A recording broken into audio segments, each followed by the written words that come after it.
Dr. Swamy, I'm seeing your tweet here, and a lot of people, yes, they have misread, misunderstood the issue. It's not the language per se that people have a problem with. It is the course, which is a lot more about Dharma, Hinduism per se, which is where they feel Dr. Khan cannot be the right fit.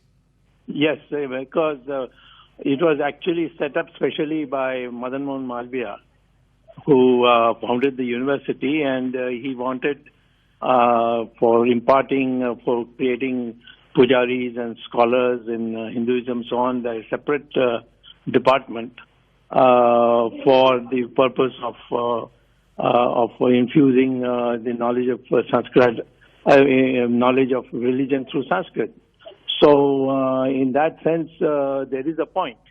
And I think the VC should talk to the students and find out why would a person who knows nothing about our religion, which has been established except what he has picked up in the course of learning Sanskrit, where he can teach in the Sanskrit department, but the other department, which was specially set up by Madan Mohan Malviya, I don't see how he can fit in unless he says I'm Hindu in training, but Muslim by religion or something. But there has to be some way found out. You can't just suppress the protesters on this issue. But at this stage, there seems to be a lot of clamor, sir, for the students to withdraw. How do you see that, sir?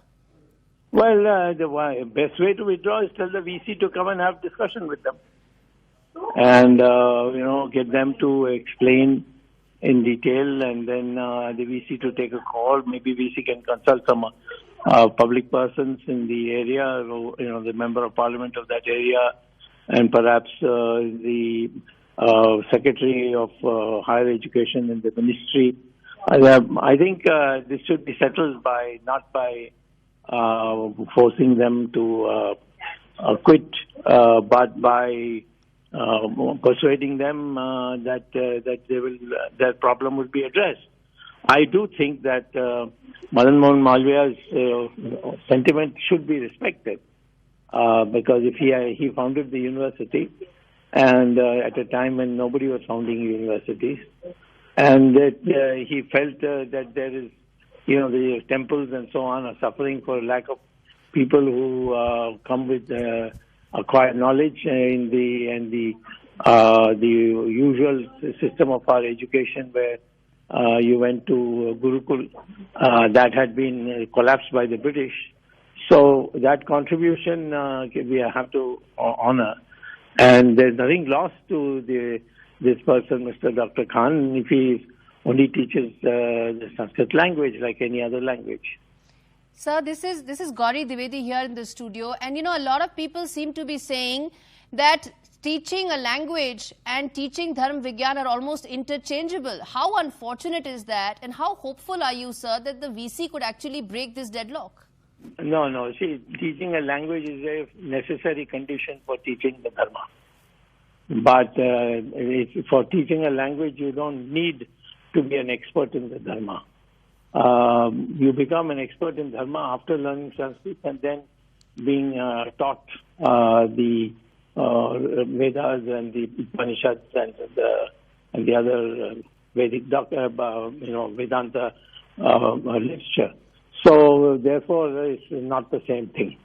For learning Sanskrit, you don't need to know about the in-depth knowledge of the Vedas, the Vedanta, and the various Smriti things like Manu's code and Yajnavalkya's code, etc. So therefore, language should be only restricted language. I mean, I've learned Chinese, but that doesn't mean I have become an expert in Confucius principles. So language can be learned without necessarily having to learn the religion which created that language.